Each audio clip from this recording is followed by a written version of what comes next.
How am I adding value? How am I serving? How am I helping? How am I making the world better? Most people don't even know what you do. The coaching is not such a famous profession that they would know what your process is and what you do. So you have to instruct people on that. People don't know. At the end of that call, there should be 5 things that could happen. And they're not mutually exclusive. All of these could happen. P, Q, R, S, T.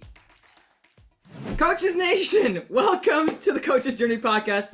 I'm Daniel Fernandez and my co-host Faisal and San. We're both here to talk today about a topic that's really quite important, especially for coaches in the early stages of coaching, which is how to network as a coach. And this is going to apply whether you're an early coach or an advanced coach. And we're talking about how to do that authentically. And networking is really, it's part of marketing. I don't want to use the word marketing too often, but coaches, you need to learn marketing. And more importantly, you need to learn sales. So part of your sales process, which you might call marketing, is how to network. And also, we can include testimonials in there. There are a lot of tools that you need to have, but it's not as simple as you might think. And in some ways, it is really simple. So let's start with networking. And you've heard, it's really important to network. How do you find the network? How do you interact with the network? Let's get into that. Faisal, I'd love to hear from you from this because I know you are super advanced in this area, and I'm actually hoping to learn something from you today as well. So I'm excited to hear from you about how to network as a coach. When I say how do you network as a coach, how would you answer that question off the top of your head at a high level? Well, I don't know about super advanced, but I'll do my best here. I feel like you're advanced. There's so many different ways to network. So let's break down what it means to network, because even just that term network is to connect with people. And you can do that in an official networking session, or you can do that by reaching out to people online on LinkedIn. You can do that by going and speaking at an event and connecting with people. You can do that through so many different ways. I think the intention behind it is very important, and I'll talk about what breaks down. I think people are always networking with other people. It's the problem is that they don't realize the value of the connections they're making, and they don't follow through with it. And there's this phrase in the investing in business world, your network is your net worth. The people around you kind of determines. Part of it is of course you get influenced by the way people think about money and finance and all that stuff, but a big part of it is that the people that are around you, they can connect you to your next $100,000 in sales. So going back to that, the better question might be is, are you intentional with the relationships that you are actually building, and then expand that to the next level? If the intentionality requires you to understand, okay, what is that when I'm connecting with somebody, whether it's somebody in my friend group or somebody else, do I have it in my mind that, they could connect me with the right client? Am I sharing? Am I learning from them? Am I sharing my journey of what I'm trying to do? So a lot of coaches won't even share what they do, or if they do coaching, so nobody knows about them. So they're not putting themselves out there.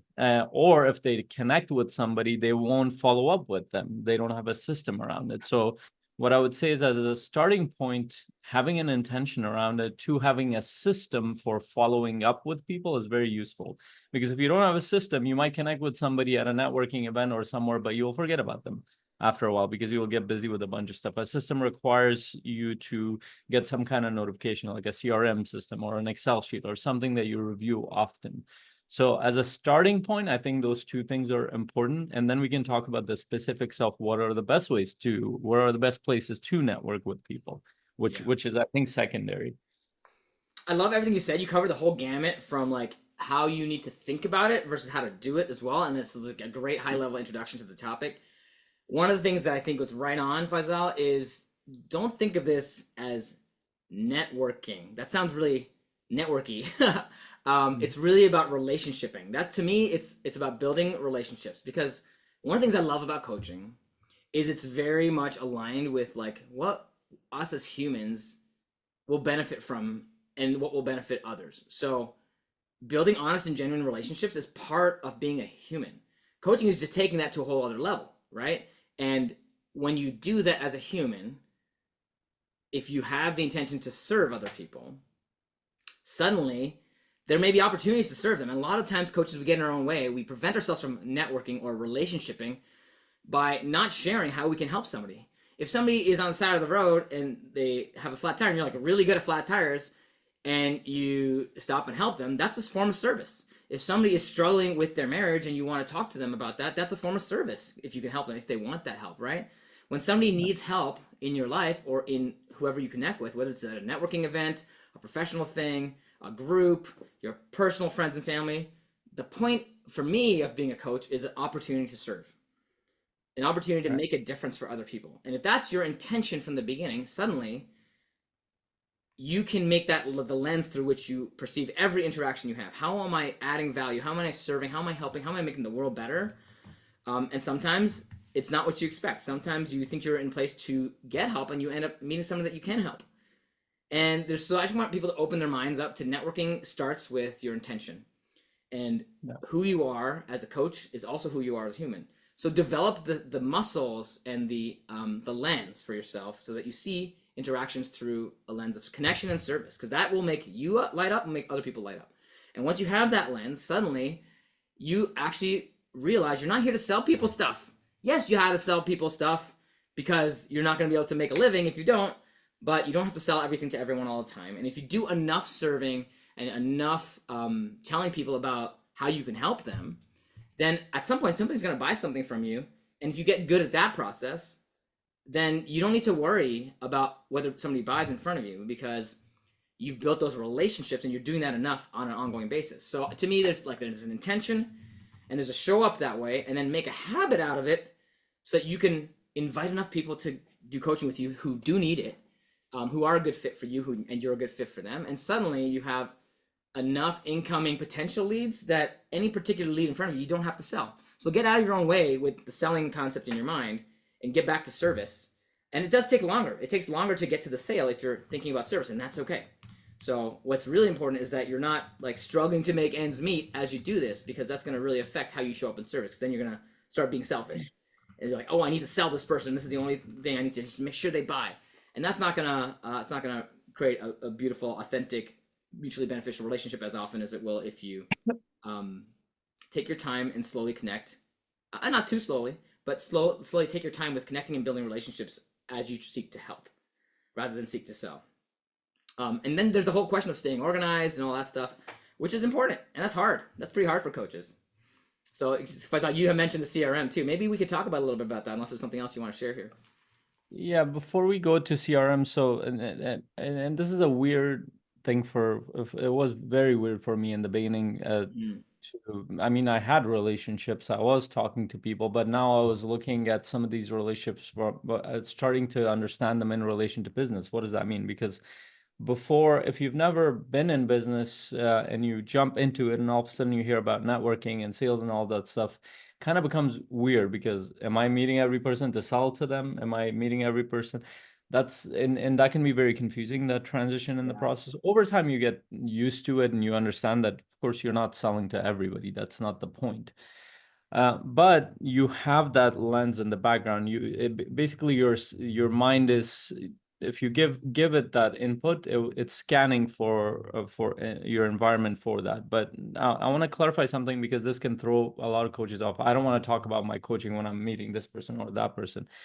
Well, the thing is, if you go and connect with anybody, if you're doing something important, it's going to naturally show up.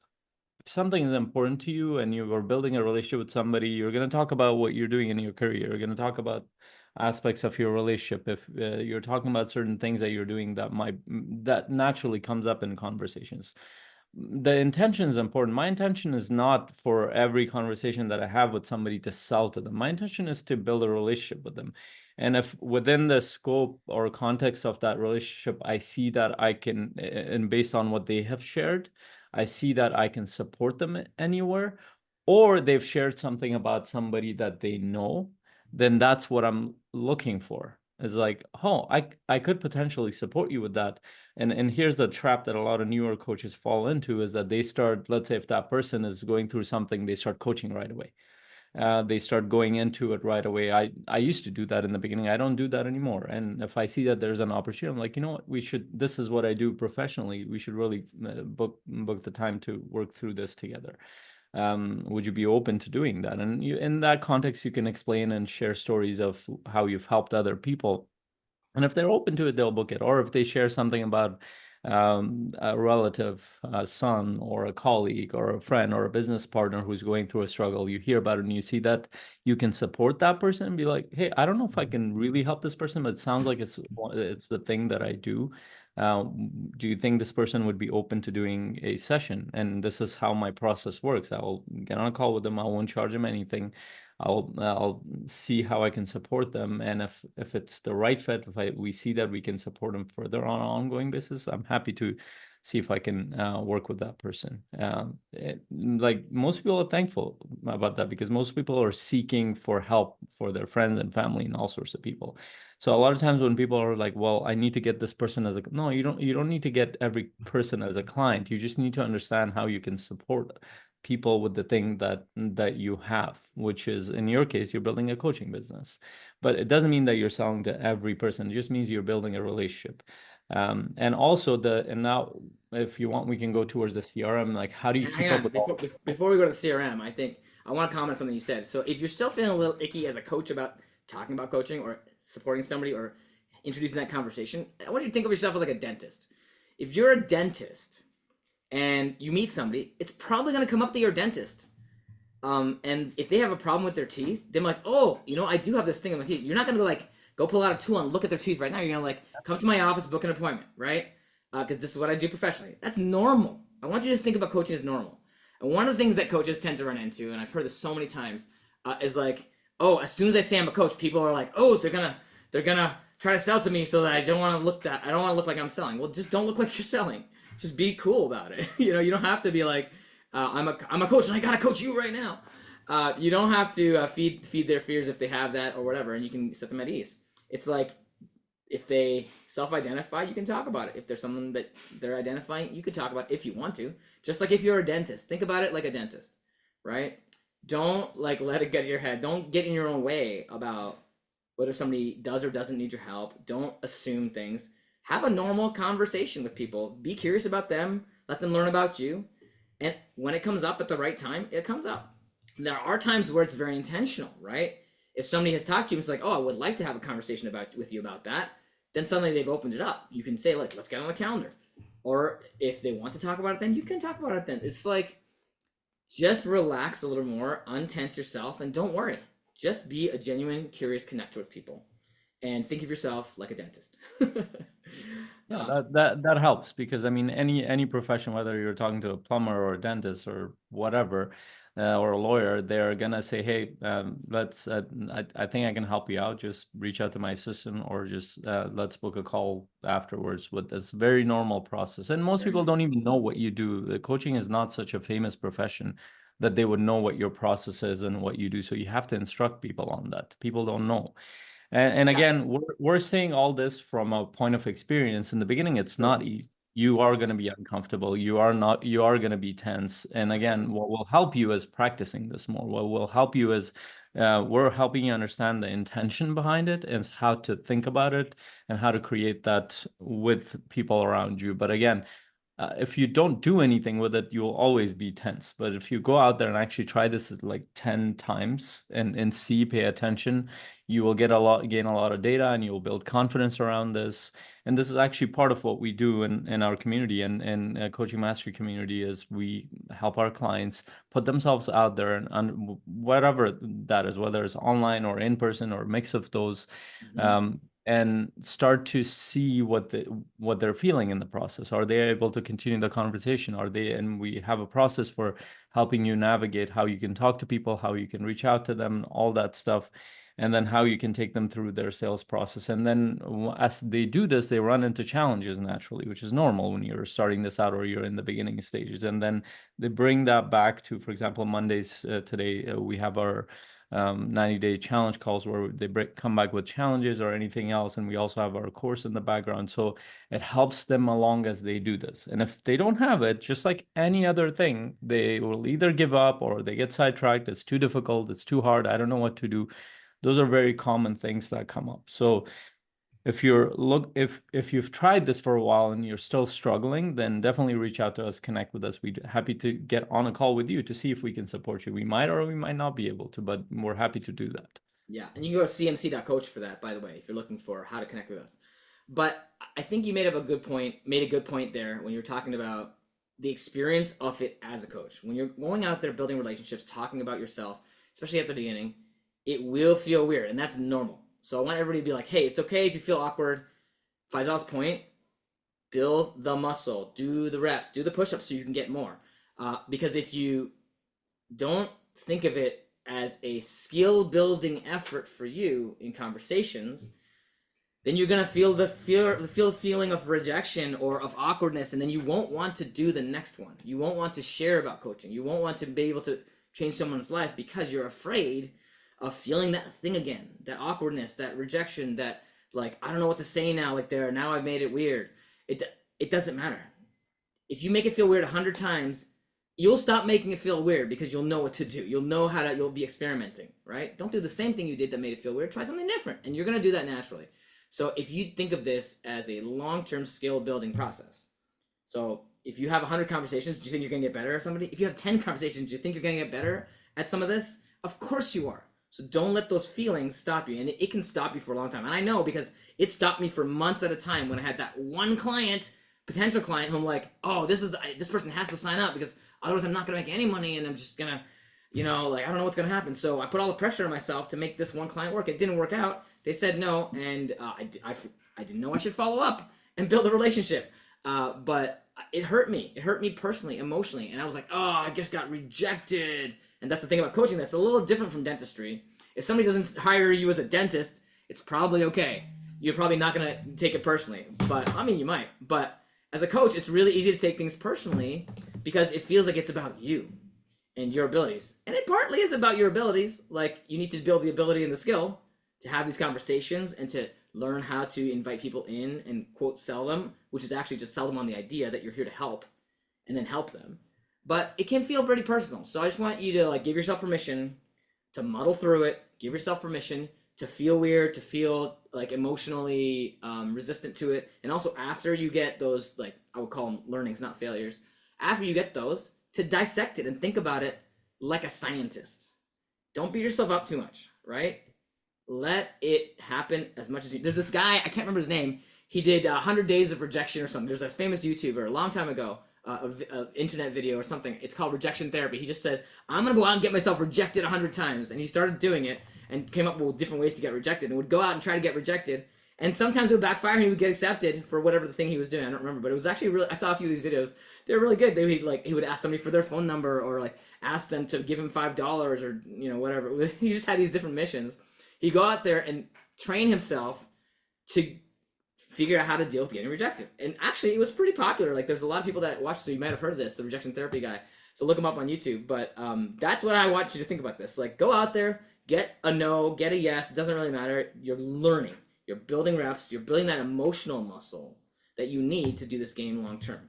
And this game is the game of helping people. Yeah, for sure. And then the next step becomes, so there are a lot of coaches who actually do network with people. They go to networking events. They will have friends and family around them. They will go speak somewhere. Whatever the thing that you're doing. And I remember I used to go to these conferences. I would meet so many people, and I'll collect all their cards, and then I would go in a little box. It'd be like, I'm gonna put it somewhere, and then I'm gonna reach out to them, or I'm gonna look through those cards. Never happened. Maybe one or two of them who exchange numbers with me, I'll continue with them, but even that dies down after a while, because what happens? Life gets busy, you get focused on something else, and then over time, now you're looking for leads, you're looking for contacts, and there's a whole box full of it, and you haven't even kind of gone through it. Why? Because you don't have a system yet, and or intention around it, right? Yeah, there is no intention and there is no system for you to follow through and follow up. And because generally speaking, we're emotional by nature, we react to our environment. And if you don't have a intentional strategic process that helps remind you, then it's very hard to follow up with people. And the way that looks like is, for example, it could be a CRM. I like CRMs generally, but it could be an Excel sheet, as simple as an Excel sheet. But the only problem with the Excel sheet that I have is that you might populate it, but you might not revisit it after a while. It doesn't have an internal reminder system. So you can set a, for example, a calendar reminder for yourself to take a look at it, but how much would you do that? So again, it depends on how you are. I like CRMs like, let's say, Trello, Go High Level, HubSpot. These systems remind you, even if you haven't gone into it, you will get, I get multiple emails every day. This person needs to be followed up with. And then when you open the CRM, you see a bunch of color coded, like there's reds. Okay, I haven't reached out to a bunch of them for a while. So even if you've gone past it, it's constantly sends you reminders of going into that. So some kind of system that allows you to follow up, even with the people that you're meeting here and there. We have coaches right now in our community who are not elaborately going out and meeting lots of people, but even the people that they're connected with who said that they were interested in it, or they know somebody they're interested in it, and they said they would connect them with it.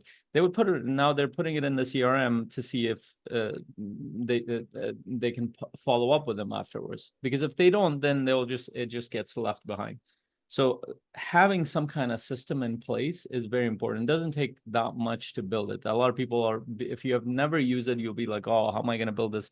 It will literally take you 10, 15 minutes. For example, go on YouTube, find out like how you can set up Trello. It's free.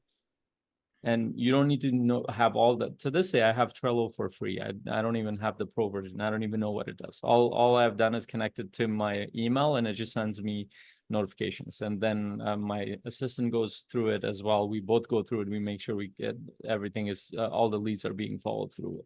That's it. I love that, and you can do this any way you want. I would encourage you, as Faisal was saying, I want to elaborate on how to keep it simple.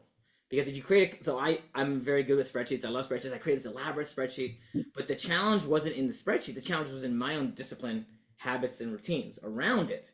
I might have created a spreadsheet, I might have put people in there, but I didn't have a regular habit to go in there and look at it, as far as I was saying. So you don't even need a spreadsheet. You honestly just need a piece of paper. Like the simplest version of this is a paper, but are you looking at it every day? Just draw a line. Here's the people I'm meeting. Here's the people I want to follow up with. And then the people on the follow-up side, you can cross them off if they're not a fit for you or you're not a fit for them. But the ones that you're staying with, just look at their names and like remind yourself, oh yeah, let me push that forward. Let me get back to them within a week. Just, you'll know, like if you talked to them yesterday, maybe don't talk to them today. If you talked to them last week, maybe do talk to them this week. Send them a message. And you can use that simple version. But the key is going to be your own habit about staying in the game and looking at who's on the plate for your own outreach. And outreach could also mean follow-up or sending them the link that you need to send them, whatever it is, the next step. Who are all the people in your, I would call it pipeline? And I want you to think of this, again, business-wise, we call it pipeline. Personally, I think of it as the people I can help, the people I can serve, the people I can make a difference for, the people whose lives I can change. Because if you're thinking about it like people who I can make money from, that is true. You might make money from these people, but I prefer to think of it in terms of something that will light me up more. Like, yeah, sure, I love money, but I also love helping people. You know, I love helping people. I love making it. The other day, I do free calls with people. I had a free call with somebody, and at the end of that call, I was like, oh my gosh, that was like an amazing call. After every call I do, whether it's free or not, I show up the same. I show up and I do the service that I can for this person. We had this great back and forth. We had a couple of hours together. And at the end of the session, they were like, wow, that was amazing. And I was like, yeah, that was great. I was lit up. I was on fire. I was energized. I'm like, I love doing this. I don't care if it's free or paid. Of course, I care that it's paid at some point, that somebody pays me, because otherwise, how am I going to continue doing it? But like, I really love doing what I do. And I want people to feel that, not people to feel like they're in a pipeline. Now, to be intentional, to keep on sustainably serving more people, I will need to think of this like a business and a habit and routine and a pipeline, so that I don't forget the people. There's bunches of people that I've forgotten about over the years when I didn't have any discipline. And honestly, I'm still building my discipline and my routine and what that looks like for me. But I remember when I didn't have anything, I would meet somebody and they would be like pretty interested, and I would have a call with them and they would be like, this was great. I'm not ready yet. I'm like, I didn't know what to do with that. And so then I was supposed to follow up with them in like a couple weeks. I didn't know I was supposed to do that. And they just kind of disappeared into the background. Now then it's been 3 years and I have never followed up with them. So actually, I was thinking about this the other day, and I messaged somebody who was one of my early clients. They only did a short time with me, and I said, "Hey, like how you doing? Want to catch up? Or if you would like, we can do a session." He said, "Let's catch up." So we caught up, and he said like some things he was working on, and we talked through it. And he's like, "Oh man, I really need to do this again."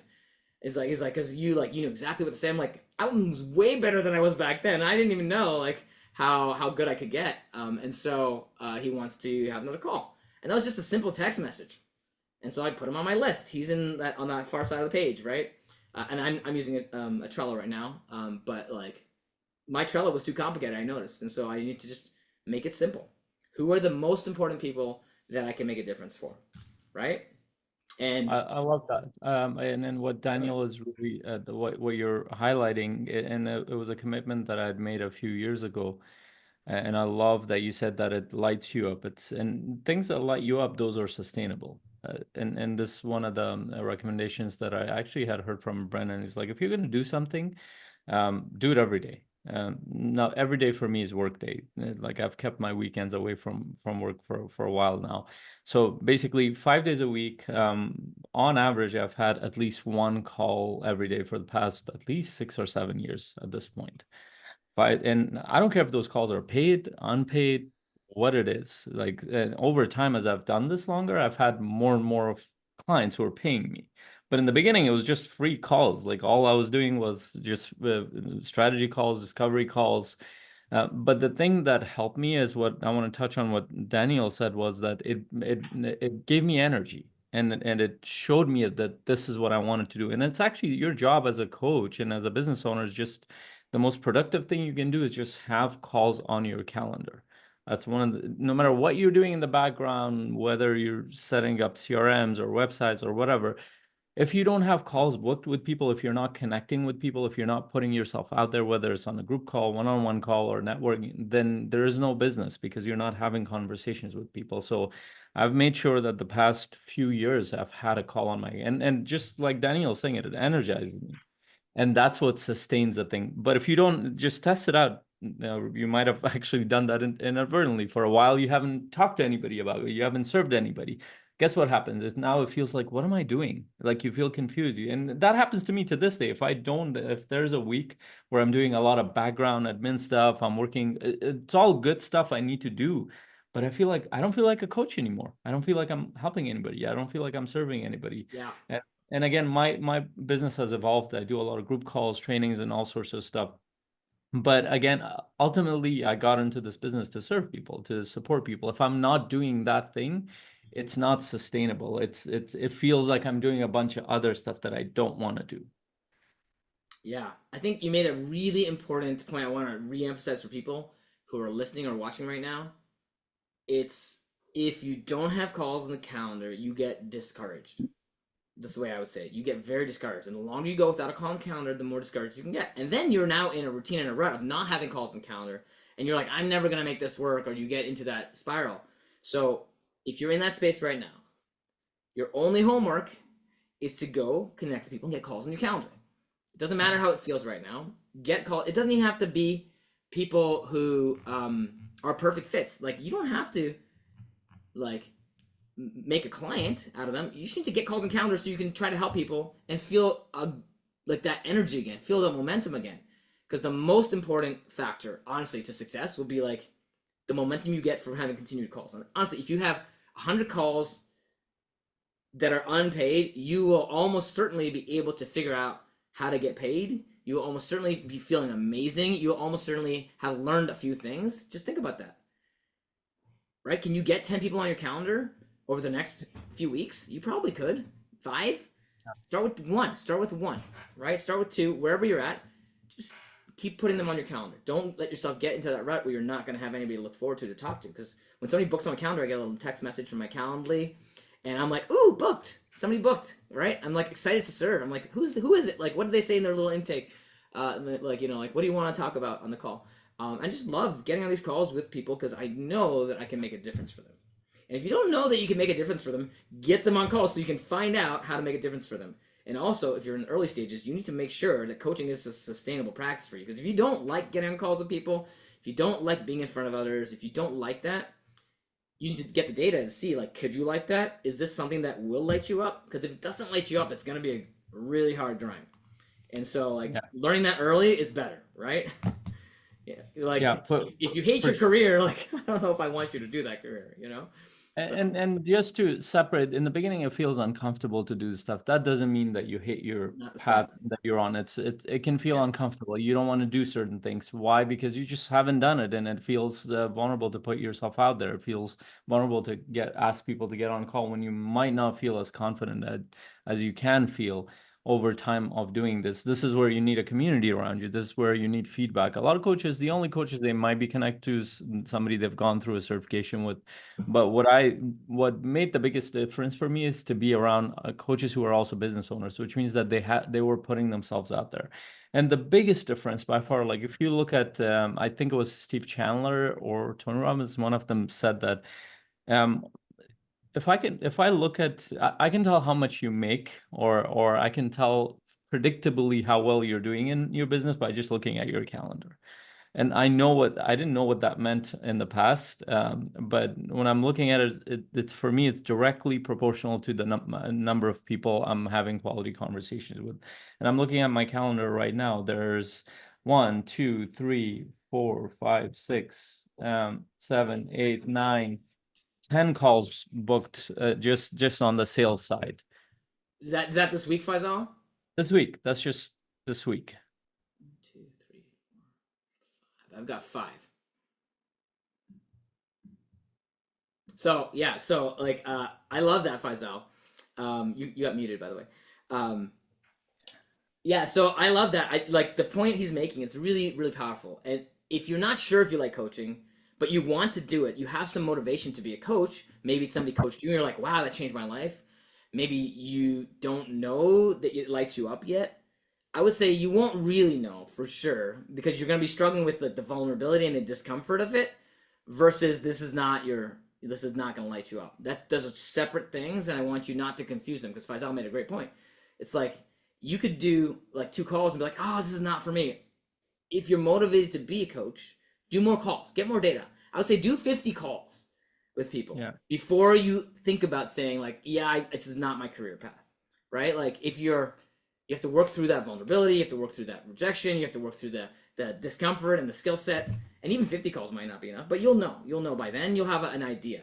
Are you able to work through these discomforts and repeat and repeat and repeat until you feel okay with it? And then like have a great conversation with people. Does it light you up a little more? If you feel that progression, you might know this is sustainable for you. If you're like, this is getting worse and worse and worse, I'm never gonna feel good at doing what I'm doing, maybe there's a different way to do your coaching business. Maybe it's a group thing for you. Maybe it's, I don't know, like you have to think about why do you want to be a coach? What difference was made for you? Or how do you know this is the path you want? And then how do you configure your business to actually give you that, right? In a way that lights you up and is sustainable. Yeah, for sure. And really in the beginning, like we're saying it, but it really feels uncomfortable. When I look back, I used to book a call with somebody and I would go through the process and then nothing would happen because I was looking for a client. Or I didn't realize that something was happening because I just didn't know what to. Now, all these calls that I'm talking about on my calendar, I don't expect any of them to sign up with me, to be honest. I just want to get on a call. I want to support them. I don't even know if I can support them, but either they're going to sign up with me if they feel aligned, or they're going to connect me with somebody. And that, or they're going to connect me with somebody is the networking piece. So I'm expanding my network there. Even so, for me, the bonus is that they sign up with me. That's a complete bonus. I got to serve them, and if they feel aligned with me, great. And that's part of our sales process that we teach in CMC as well.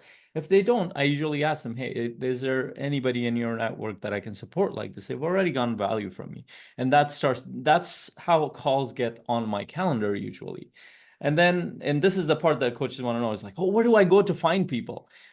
And we went through this whole process to get you to think about how to think about this, but now this part is the easy part, and you can think of it in 2, 3 different ways. One is the highest value of networking is always when you are a credible source in an environment. That means you're going as a speaker, or you're going as a recognized, you have credibility, or you're around people that know you and trust you. It's either your network or you're being referred to or you're put on a stage to talk about something specific. So those are very high value networking things that you can do, which means that these people trust you or they've borrowed somebody's trust in you.